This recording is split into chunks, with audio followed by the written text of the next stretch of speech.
এই জায়গা থেকে আরেকটা বিষয় আপনার কাছ থেকে জানতে চাইবো। আজকে মোদিজি এটা গত সভাতেও বলেছেন, আজকেও বলেছেন যে আমার কোনো পরিবার নেই, আমার গোটা ভারতবাসী 140 কোটি ভারতবাসী আমার পরিবার, কিন্তু যারা পরিবারকে এগিয়ে নিয়ে যাওয়ার জন্য রাজনীতি করে তাদের আমি দেখিয়ে দেবো কিভাবে সেই পরিবার ধূলিসাৎ করতে হয়, সেই কিভাবে সেই পরিবারতন্ত্রের দুর্নীতি ধূলিসাৎ করতে হয়। আমি 200% এটার সঙ্গে থাকতে চাই। একটি পরিবারতান্ত্রিক দল ভারতবর্ষের যে সর্বনাশ 1947 সাল থেকে করে গেছে তার কোনো তুলনা হবে না। অতুলনীয় ক্ষতি করে গেছে ভারতবর্ষের। এখন প্রথম প্রধানমন্ত্রীর অনেক গুণগ্রাহী এখনও আছেন। সেদিন একজন বামপন্থী আমাকে বলছিলেন, খুবই ইন্টেলেকচুয়াল, যে নেহেরুর তো কবি হওয়ার কথা ছিল, তিনি কেন প্রধানমন্ত্রী হতে গেলেন।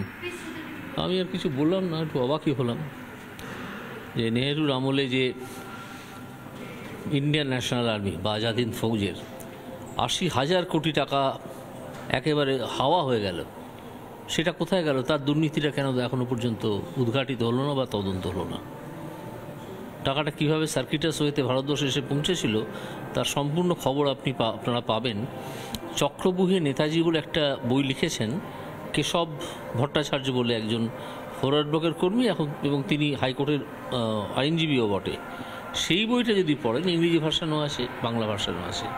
আমি বাংলা ভার্সানটা পড়েছি, সেখানে একেবারে তথ্য দিয়ে ডকুমেন্ট দিয়ে দেখানো আছে যে টাকা কীভাবে ঘুরতে বোধহয় ইন্ডিয়ার সিন্ডিকেট ব্যাংকে এলো, এবং কে আনলেন, কোন আমলাকে নিযুক্ত করা হয়েছিল তার জন্যে।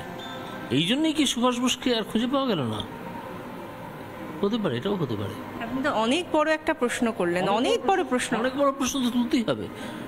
সুভাষচন্দ্র বোস একটা কথা, সুভাষচন্দ্র বোস বলে একটা জিনিস, একটা মানুষ, এটা যে সে নয়, এটা সুভাষচন্দ্র বোস। পরপর অনেকগুলো জিনিস দেখলাম, একটা কলমের খোঁচা, শাসক দলের বিধায়ক, মন্ত্রী, নেতা সবাই গারদে, শিক্ষা দফতর কার্যত গারদে। এইটা আমরা দেখতে পেলাম। নতুন আশার সঞ্চারিত হলো, এবার বাংলার মানুষ সেই আশায় ভর করে এগিয়ে যাচ্ছে। অনেক স্বপ্ন বুনতে সাহায্য করেছেন আপনি, আপনার কাঁধে তো অনেক দায়িত্ব। না, যদি সেই দায়িত্ব পালন করার দায়িত্ব আমাকে দেওয়া হয়, তাহলে নিশ্চয়ই আমি আপ্রাণ চেষ্টা করব। আপ্রাণ শব্দের অর্থ প্রাণ দিয়েও চেষ্টা করব। কতটা সফল হব আমি এক্ষুনি জানি না, তবে আমি কিন্তু খুব কঠোর ব্যবস্থা নিতে ভালোবাসি। যারা দুর্নীতিগ্রস্ত, তাদের যারা আমার চোখের সামনে পড়বেন, চোখে ধরা পড়বেন, সে যে কোনো জায়গাতেই হোক, তাদের কিন্তু কপালে দুঃখ আছে। কপালে খুব প্রভাবশালী হলেও নাড়িয়ে দেওয়া যায়, খুব প্রভাবশালী হলেও তাকে নাড়িয়ে দেওয়া যায়, বুঝেছেন? হয়তো তাকে বঙ্গোপসাগরে ছুঁড়ে ফেলা যায় না, কিন্তু নাড়িয়ে দেওয়া যায়। আপনি কোন আসন থেকে দাঁড়াচ্ছেন এখনো পর্যন্ত? জানি এখনো পর্যন্ত সেই ঘোষণা হয়নি। আমাকে কোনো আসনে দাঁড়াতে বলা হবে কিনা আমার দলের তরফ থেকে, সেটাও আমি এখনো জানি না। আগে ঘোষণা হোক, তারপরে ওগুলো নিয়ে ভাববো। তমলুকে নাকি দেওয়াল লিখন হচ্ছে, সেই তো অনেক জায়গায় ওরকম হয়, ওটা তো কিছু ব্যাপার নয়।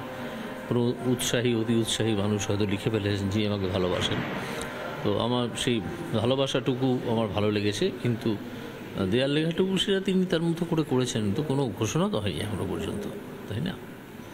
আপনি সৈনিক না নেতা? সৈনিক, সবসময় সৈনিক, নেতা নই, এখনো পর্যন্ত নই। একটা লাস্ট প্রশ্ন, স্টেজে উঠে প্রধানমন্ত্রী যখন আসেননি, আপনি স্টেজে উঠলেন, হাত নাড়ালেন, প্রচুর মানুষ, একটা অন্যরকম আওয়াজ, রাজনৈতিক নেতাদের দেখে যে আওয়াজটা পাই বা যে স্লোগানটা পাই, আমি সেখানে ছিলাম, আমি দেখেছি, এটা অন্যরকম আওয়াজ, অন্যরকমভাবে সাড়া দেওয়া, সেটা আপনিও শুনেছেন, দেখেছেন, কীরকম লাগলো? আমি শুনেছি, আমি দেখেছি, আমার খুব ভালো লেগেছে যে মানুষ এইভাবে আমাকে গ্রহণ করেছেন, একটা বিশেষ দৃষ্টিভঙ্গিতে দেখেছেন যে এই অন্তত এখনো পর্যন্ত চোর নয়, এখনো পর্যন্ত। পরে দর্শচক্রে ভগবান কি ভূত হবে কিনা আমি জানি না, তবে যারা এইভাবে অভিনন্দন আমাকে আজকে জানালেন, তাদের প্রতি আমার সশ্রদ্ধ প্রণাম। আর জানি না শেষ পর্যন্ত কতটা তাদের আশা আমি পূরণ করতে পারবো।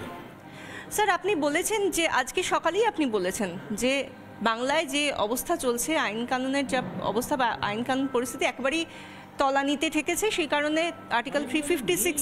আপনি দেখছেন কিভাবে পুলিশকে অপব্যবহার করা হচ্ছে, এবং পুলিশ বাধ্য সেই অপব্যবহার, কারণ সে তো চাকরি করে, সে তার ডিসিপ্লিনটাই হচ্ছে ওপর মহলের নির্দেশ মানবে।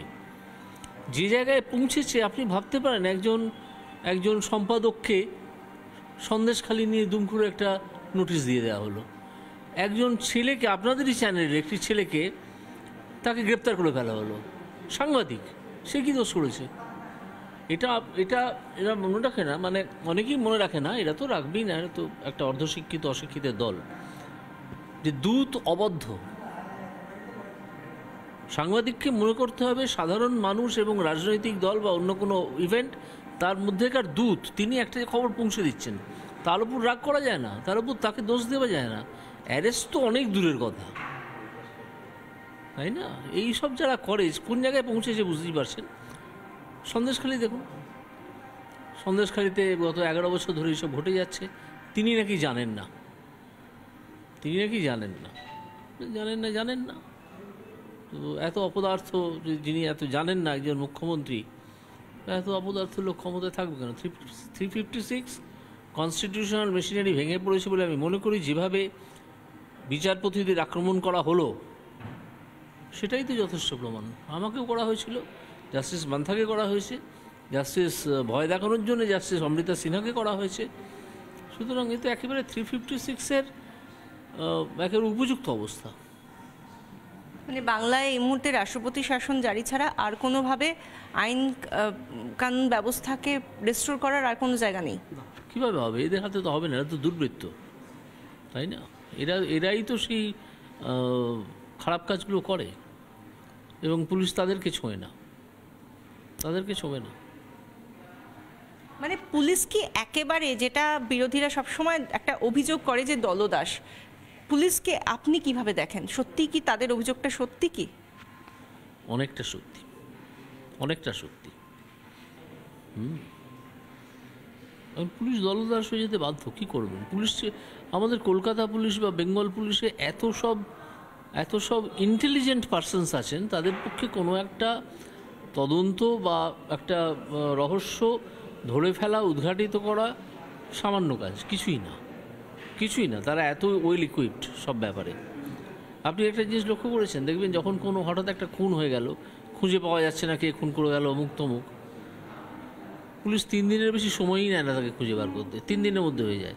আর ওখানে একজন পলিটিক্যাল লিডার, তৃণমূলের একজন লিডারকে একটু জড়িয়ে দিন, দেখবেন পুলিশ 10 বছরেও খুঁজে বেরো না। দেখতে পেয়েছেন? এইরকম তো এইগুলো তো প্রমাণ করে যে একটা আইন শৃঙ্খলা পরিস্থিতি একেবারে এমন বায়াসড হয়ে গেছে যে শুধুমাত্র যারা ক্ষমতাসীন দল তারা বেঁচে যাবে যা খুশি তাই করে, আর ধরা পড়বে শুধুমাত্র সাধারণ মানুষ। যদি অপরাধ করে নিশ্চয়ই ধরা পড়বে, তাতে আমার কোনো আপত্তি নেই। কিন্তু আপনি একজন সাংবাদিককে ধরে নিয়ে চলে যাবেন, হঠাৎ কারো ওপর লাঠি গুলি চালিয়ে দেবেন। গুলি তো মমতা ব্যানার্জি খুব একটা চালান নেই, 1-2 ইভেন্ট ছাড়া। সুতরাং এই কথাটা বলা আমার ভুলই হলো। মমতা ব্যানার্জি সেদিক দিয়ে অত্যন্ত বিচক্ষণ, মমতা ব্যানার্জির পুলিশ। লাঠি ফাটি তো আকছার চালিয়েছে। স্বপ্নের ফেরিওয়ালা হওয়ার স্বপ্ন দেখেন? স্বপ্নের ফেরিওয়ালা না, স্বপ্নের ফেরিওয়ালা হবো কেন? বলে একেবারে স্বপ্নের কী বলবো, স্বপ্নের কোলে মার্কেট খুলে বসবো, যেখানে স্বপ্ন মানে একেবারে পাল্লা দরে বিক্রি হবে, 15 কেজি করে বিক্রি হবে, 5 কেজি করে বিক্রি হবে, এইরকম স্বপ্ন। আড়তদার হয়ে যাবো, স্বপ্নের আড়তদার। অনেক অনেক ধন্যবাদ আপনাকে। এবং আপনাকে সত্যি মানে আমি জানি না, আমি এতক্ষণ ধরে বসেছিলাম, কথা বললাম আপনার সঙ্গে, মনে হলো পরিবারের কোনো মানুষের সঙ্গে কথা বলছি, কোনো বিচারপতি, এক্স বিচারপতি বা কোনো নেতা তার সঙ্গে নয়, খুব সাধারণ একজন বাঙালি মানুষের সঙ্গে কথা বলছি, যে আড্ডাটাই এখন কিন্তু বিরল। আমার সবচেয়ে বিপদ কি জানেন তো, আমি একবার আড্ডার মুডে চলে গেলে আর উঠতে পারি না, আর থামতে পারি না। ওই জন্য আমার একটা টিভি ইন্টারভিউ অনেকক্ষণ ধরে চলে, তখনই আমি আড্ডার মুডে চলে যাই। কফি হাউসে মানুষ তো, সেই জন্য এরকম হয়েছে।